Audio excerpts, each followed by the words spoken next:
So I'm going to continue from basically picking up on where John Davis kind of left off yesterday, which is talking a little bit about focal therapy. Always a really good subject for debate, and I probably feel I probably am on the spectrum a little bit like John Davis in terms of my thoughts about it right now. So hopefully I'll be awake enough at 7 a.m. to give this talk, but I'll get started. So the question I was tasked to answer is, can MRI be used to select and plan for focal therapy? So effective focal therapy really requires answers to the following questions. And I'm not sure we really have answers to many or most of these, so worthy of a discussion. I'm obviously not going to have a chance to really talk and focus on all of these, but I will focus on just a few. So number one is who to treat. Do we treat intermediate risk disease? Could we treat higher risk disease? Should we treat solitary lesions or just unilateral cancers, even if they're multifocal? Is there the screen here went off, just so you know. The timers are off. I'll go backwards here. I can do it like this. Nope, not yet. Anyway, so the second question is, if we know who to treat, where do we treat? Do we do true focal ablation? Do we do hemiablation? Do we do a hockey stick configuration like John showed last night, which is really a three-quarter ablation, just essentially sparing one neurovascular bundle? How to treat? We have so many energy sources and they're expanding at the speed of light. HIFU, cryo, laser, photoablation. Is there any data really comparing these types of energy, and do we really know whether they truly ablate all tissue, or what's the extent of tissue we need to ablate? Next, how do we monitor patients? What are really the outcomes? As John said, for prostatectomy is very easy. PSA should be 0. For radiation, there's been decades of debate, and we now have the Stuttgart definitions and Astra definitions, et cetera, et cetera. Do we monitor by biopsy, which most people who are doing focal therapy are not doing repeated biopsies over time? Or do we monitor by imaging, which really hasn't been validated yet? And then finally, what are acceptable outcomes? Are we looking for equivalence to whole gland therapy? Are we looking for a delay in whole gland therapy? Or are we really looking at quality of life outcomes? So I think that these are the questions that we really need to try to address one by one over the next 5 to 10 years to really make this a reality. So MRI, as we've heard, and we're going to hear more about in the next few talks, is a well-established technology. I think it's pretty much established for detection of cancer. It's certainly established for biopsy guidance, and it's, I think, fairly established for management decisions. Number one, a high negative predictive value is associated with the absence of cancer, and also we and others have published that high PIRAD scores are associated with aggressive disease. So an MRI provides more information than just detection and biopsy guidance. It really does provide biological information about a cancer. But there's an open question as to whether MRI or MRI-targeted biopsies are sufficient to select patients for focal therapy, guide treatment planning, or monitor treatment outcomes. So I'm going to just focus on the first two of these, selection of patients for focal therapy and guiding treatment planning. And the question is, it comes about because it seems commonsensical that if you can see a tumor, you can ablate a tumor. We do it for kidney tumors, we do it for liver tumors, many other things, but it's not necessarily established that what we're seeing is good enough yet to really plan and efficiently and effectively do focal therapy. So these are eligibility criteria that were based on NCCN intermediate risk definitions that were published with a recent consensus guideline over the past year. So the eligibility criteria that are generally established in the field right now, at least consensus of the experts, is clinical stage T2C or less, serum PSA less than 20, a region of interest that you can actually see on the MRI of greater than or equal to 3, clinically significant cancer, or perhaps Gleason grade 3+3 with a long core length. There's a question mark as to whether you can actually, we should be doing this on Gleason score 4+3, and I'm with John that this probably should not be the standard of care, but it's certainly being done at my place and many others. So based on these definitions and this consensus, our group, together with Lenny Marks, we asked whether or not, in our own hands, how many patients that had targeted biopsies and had MRIs would be considered candidates for focal ablation therapy or hemiablation. So essentially, these were the criteria that were used and that I just discussed. So here's an MRI region of interest. This guy would be a candidate if it was Gleason grade 3+4. This guy would be potentially a candidate even if systematic biopsies were positive outside of the target area. And this guy would be a candidate because on the contralateral side there was only insignificant disease. And of course, this is what we'd like to see if we were comparing the, the MRI and the targeted biopsy to the whole mount. We'd want to see that actually the target was either here, or perhaps if there were systematic biopsies positive up here, that we ablated half of the prostate and got the whole thing. So the question really is, does this happen? And if so, how often? So the first paper we published was about a year ago, in Journal of Urology. We simply asked how many patients who had cancer with the characteristics that would be fall under the consensus guidelines, how many of them would actually be candidates for either focal, hemi, or hemiablation. And basically, out of 454 patients who had a region of interest that was positive by biopsy, by the definitions I stated, about 175, or about 38% of them, were considered to be eligible for focal therapy. So a pretty big proportion of patients that we're all seeing in our office would at least be eligible based on those criteria. 222 were ineligible because they had higher grade cancer or more cancer on other sides of the prostate, and 57 were ineligible because they had insignificant cancer.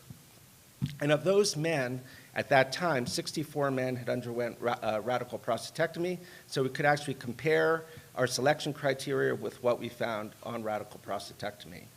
And the results here show that 38% of men were considered to be candidates, but if you look at actually the sensitivity and specificity of fusion biopsy prediction for when compared to the whole mount findings, I'll just point your attention here because it's the crux of the matter.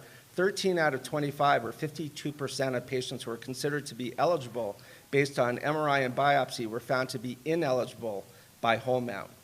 So because of this, and my own experience just over years looking at MRIs and looking at whole mounts in a weekly consensus conference that we have, I wanted to look at this further. So we took a group of patients, 665 men, who prospectively had MRIs prior to radical prostatectomy.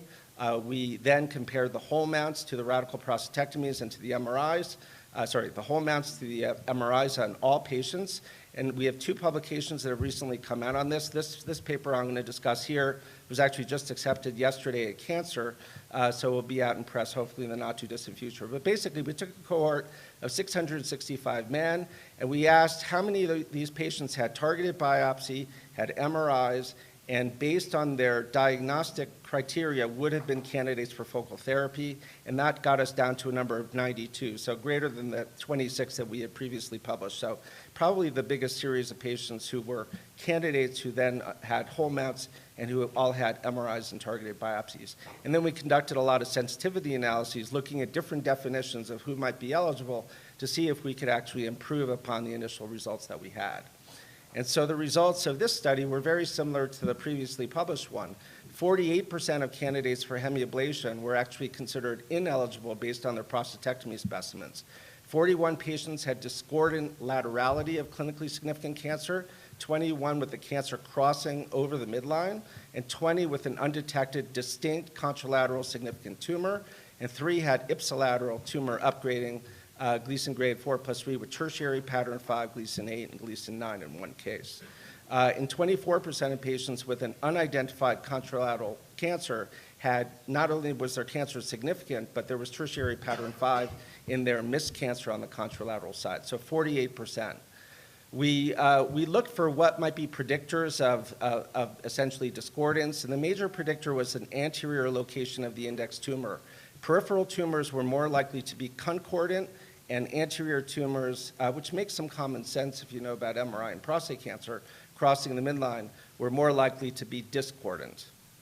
And we did sensitivity analyses looking at all kinds of definitions, and I don't have time to go through all of this, but no matter how we looked at it, how we sliced it, we were still essentially deeming eligible 40 to 50% of patients who ultimately were actually deemed ineligible. So clearly our selection criteria based on MRI are not good enough if you've got almost a 50% miss. And we even tried some new, we've been working with the engineers, Lenny Marks and I, to essentially refine MRI and do 3D renderings to helpfully assess who might be a better candidate for hemiablation. And by doing this, we excluded 20 patients. So 42% of men were still ineligible. So the question is, why is this? And I just have a few more slides to go over.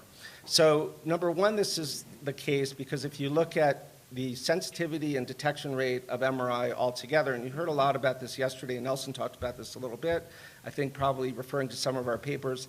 This is a paper we just published in European Urology at the very end of 2018. If you look at the overall detection rate, lesion by lesion by lesion, not patient level, but lesion level, you can see small tumors, as we heard yesterday, are missed. Only 10% of very small tumors are detected. And even tumors between 6 and 10 millimeters, many of them are missed. Index tumors and solitary tumors, very high detection rate, but multifocal, multilateral tumors, less often. So certainly there are tumors that are being missed on MRI, about 20 to 25% of which are significant, and those are what we're missing when we're looking at eligibility for focal therapy. I'm not going to go through this, but this shows that it's not an issue of the targeted biopsy missing the region of interest because about 30 to 40% of the tumors that were found were discordant. That is, the systematic biopsy and the targeted biopsy found cancers on different sides of the prostate or in different places. So it wasn't an issue of just targeted biopsy missing cancers. And then the last point I want to raise is really this issue of even if we detected all of the cancers within the prostate, could we plan focal therapy based on an MRI? So we published this paper, which you heard about from John yesterday, so I'll go through it pretty quickly, which is we took whole mounts of all patients who underwent radical prostatectomy based on a 3D printed mold that was based on the MRI. And then we essentially measured the region of interest on the MRI, and then we measured the actual tumors that were found on whole mount. And what we found overall is that the mean difference in size between the MRI lesion, the region of interest, and the actual tumor is about 15 millimeters, so pretty significant in terms of the under-detection of MRI in terms of size. This has been confirmed by most groups, although there's debate about how much under-detection or undersizing there is. I think most people agree that this is the case, and at least I, who look at a lot of MRIs every week, see this pretty repeatedly. And most people are therefore drawing like a 12-millimeter border around the lesion to ablate. But here's another paper that we're about to submit where we look tumor by tumor by tumor, and you can see that if everything was concordant at least, or at least there was correlation, it'd be along this line right here. But if you plan based on a 12-millimeter border, you're still going to miss many of these outliers because there's lots of outliers. So it's not easy to predict really where the mismatch is occurring, and you would probably miss about 20 or 30% of cancer in about 30% of patients if you use just a 12-millimeter border. And then the final slide is this from Lori Klotz, who published some HIFU data. And I show this not to really criticize HIFU, but they did find a 42% of patients on biopsy had residual clinically significant prostate cancer. But interestingly, the one predictor of a bad outcome with HIFU that they found was an anterior location of the tumor, which is consistent with the fact that we're missing many contralateral anterior tumors with MRI. So with that, I'm going to end. The conclusion, actually the final slide was actually from Yeli Berentz. He wrote an editorial to our paper, and he said, clearly, I thought he was going to critique the hell out of our paper in European Urology, but he actually said, clearly we cannot conclude that PI-RADS is limited for patient diagnosis. So MRI is quite good, but we would contend that direct implications are for the planning of gland-sparing therapies, where per lesion as opposed to per patient sensitivity is of utmost importance. Therefore, we recommend that patients who are being considered for gland-sparing procedures undergo comprehensive template mapping biopsies, which we heard about yesterday, to improve confidence in the range and locations of lesions before therapy decisions are made. So the upshot is that I don't think MRI is ready for planning for focal therapy by itself, and I still think that we need more comprehensive biopsy strategies to be able to plan things appropriately. So thanks very much for your attention.